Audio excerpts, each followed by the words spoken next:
I'm Elizabeth at Literary Princess. If you are new here, welcome. I have a PhD in English literature with a focus on Victorian women novelists, and as you might expect, I love to read. Today, I amazingly have my January TBR for you. The fact that it's going to be a new year and January is just kind of crazy to me. I feel like this year went by very fast. It does mean that I'm going to get to try a kind of new TBR game that I have thought of. So last year I did a few months where I picked my TBR based on a spinner wheel. And as some of you may know, it was chaos. The wheels were out to get me. So I decided I wanted to do something that was still like fun and a kind of a game and a little bit random, but that I had a little bit more control over. So I came up with the idea of using this deck of tarot cards that I have. It is the Literary Tarot, specifically the Classics edition. So each card is based on a different classic book.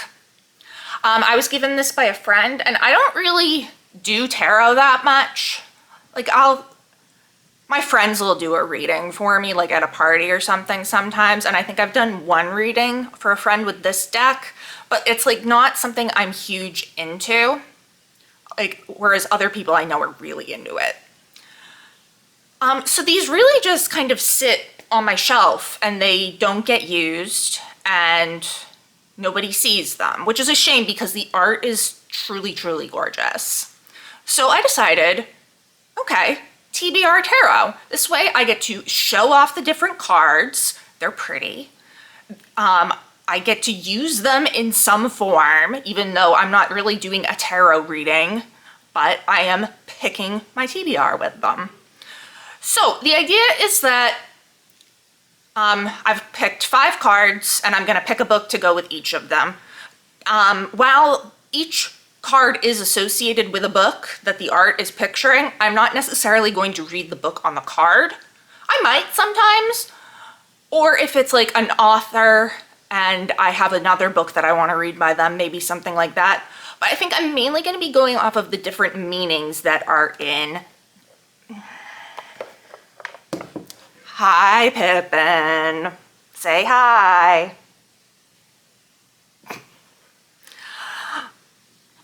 I'm mainly going to be going off the meanings that are in the little guidebook. So, like any tarot deck, there's the major arcana, and then there are 4 suits. They are not the regular suits, though, because it's book themed. So we have kind of bookish themed suits. We have ink, light, quills, and parchment. Ink, dealing with things like passion, willpower, and inspiration. Light with emotion, imagination, and intuition. Quills with intellect, logic, and conflict. And parchment with material concerns and health. They might be upright or inverted. So yeah, I don't know. Let's give it a try. I do also have some books that I want on this TBR no matter what, so if I can fit them in with the tarot cards, I will, and if not, they'll just get added on at the end. Let's jump in!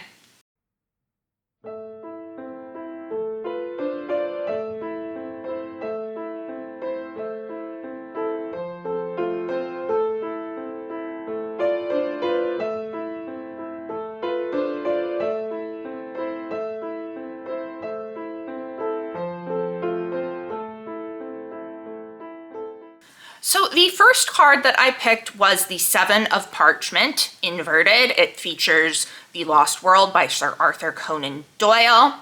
So inverted, it stands for procrastination, waste, lack of growth, setbacks, and lack of reward. So for this card, I picked The 10-Year Nap by Meg Wolitzer, who's a favorite author of mine. And this is dealing with a group of women who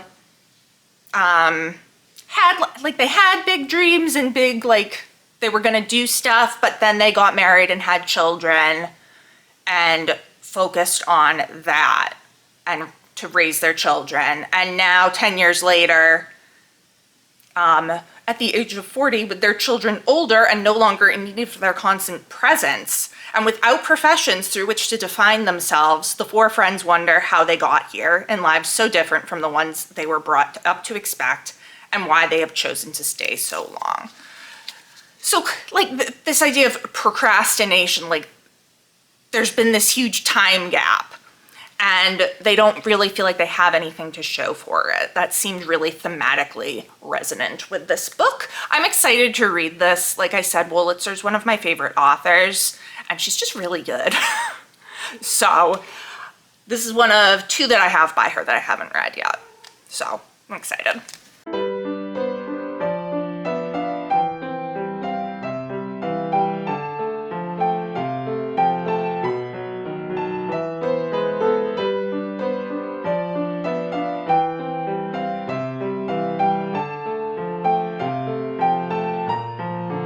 Number 2 was The Three of Parchment, inverted, featuring The Three Musketeers by Alexandre Dumas, and standing for lack of cohesion, apathy, poor motivation, conflict, and ego. So for this one, I decided to pick up Stay With Me by Ayobami Adebayo. I don't know if I'm saying that right, I'm so sorry. So this is about a Nigerian couple, and they have decided they're not going to do polyamory, except then the wife is not getting pregnant, and it's been so long, and she finds out that he took a second wife without telling her. So I think that really speaks to the kind of the lack of cohesion and conflict in this relationship, whereas in a marriage you are supposed to be working together, but no, we are fractured. I'm excited to read this one. I don't know much about it. I picked it up for free at my university, but it just sounds really interesting, and I've liked all the Nigerian literature that I've read.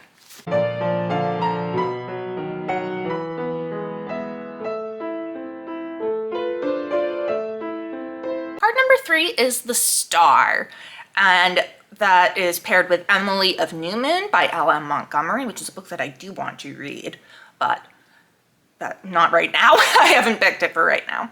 And it stands for hope, inspiration, faith, renewal, healing, and rejuvenation.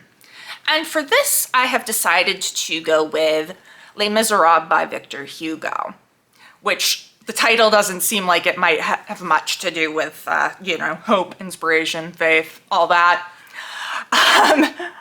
But I do know that it has themes of that. Like, it is about the June Rebellion in Paris, 1830 something, maybe. And of course, with any like rebellion or revolution, there are people with this hope and this faith for something better. And I do know that there are also themes of healing and renewal in it.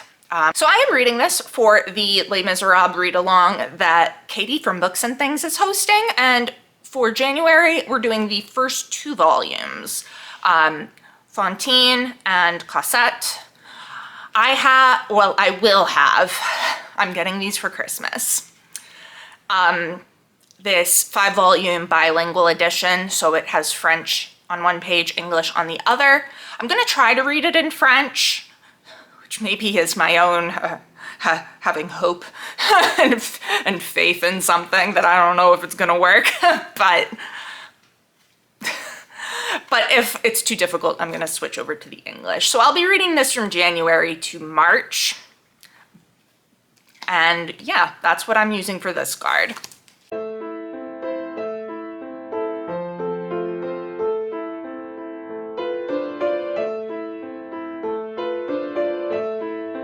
Card is the 10 of Ink with The Scarlet Letter by Nathaniel Hawthorne.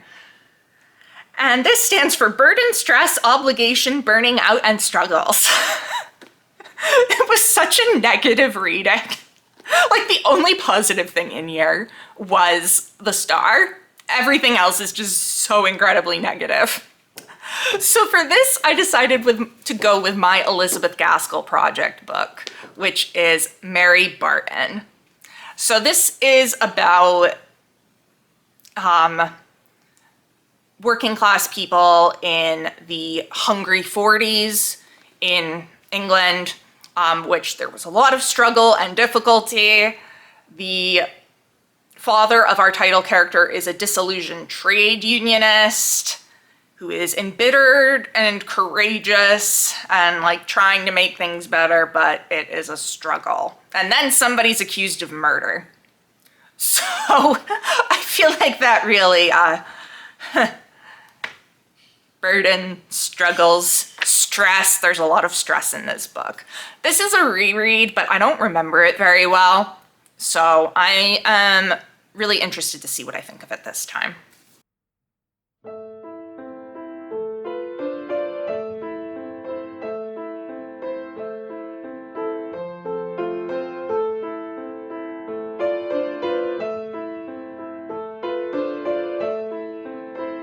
Card that I pulled was the Nine of Parchment, featuring the Pillow Book by Sei Shonagon, the Japanese writer. And it is inverted, so it stands for being guarded, living beyond means, and reckless spending. So for this one, I decided to go with a book that I'm going to be getting out of the library. It is a new release. This is The Swan's Daughter by Roshani Chokshi. This is a retelling of Swan Lake, and we are following Prince Eris, who is the heir to his kingdom and who is trying to find a bride, but apparently like all of the heirs get murdered by people who take very literally the thing that they need the heart and hand of the kingdom's heir. So he is like really nervous about this, understandably so. And then he meets Demelza, who is a Veritas swan whose song rings out the truth. So he has her kind of help him sort through these potential brides. So he's being very guarded, which is why I went with it for that. But also it sounds like this court just has some reckless spending because, you know, it's a tournament of brides, there's glittering balls, there's strolls in menageries of daydream trees and pearl crocodiles, tea time on glass boats. I don't know, sounds like some reckless spending to me. And Prince Eris is definitely guarding himself, understandably so. So I am on the wait list for this. I'm pretty sure my priority is number 2. It comes out on January 6th. And this is one of my most anticipated releases of the year. That is all of the books for TBR Tarot. There is one more book that I did not manage to get on there that I want to read in January, and that is Through Gates of Garnet and Gold by Shannon Maguire, another new release that I'll be getting out of the library, also coming out on January 6th. This is the 11th book in the Wayward Children series, following children who have gone to portal worlds and then come back. We are following my favorite character in the series, Nancy, and getting to see more of her world, the Halls of the Dead. So I'm super excited for this one because I love Nancy, and her world has always sounded so interesting to me, and we really only get to see it briefly once. So that is my January TBR. Let me know down in the comments. Have you read any of these? What did you think of them? What are you going to be kicking off the new year with? If you enjoyed this video, please don't forget to give it a thumbs up and subscribe to see more of my bookish content. It has been great chatting with you. I will see you soon. Bye.